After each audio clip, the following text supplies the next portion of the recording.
Isa ka rin ba sa mga tao na nakakakita ng sobrang daming motivation or profits or anything na pinapakita sa TikTok or sa Facebook, pero hanggang ngayon ay hindi mo pa nalalaman kung paano ba maging consistent na profitable?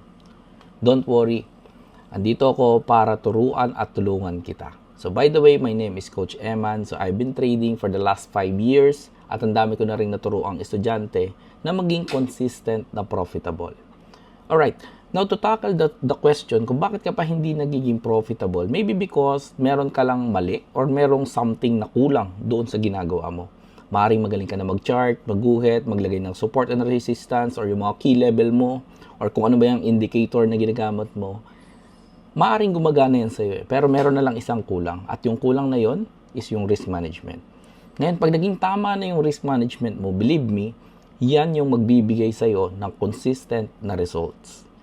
Ngayon, kung hindi mo pa alam ano yung dapat na risk management based sa kapital na meron ka, all you need to do is to send a message or comment dito sa post na to para malaman mo kung ano ba yung dapat na lot size, for example, na dapat mong gamitin. Alright? So, yun lang naman. Bye, guys.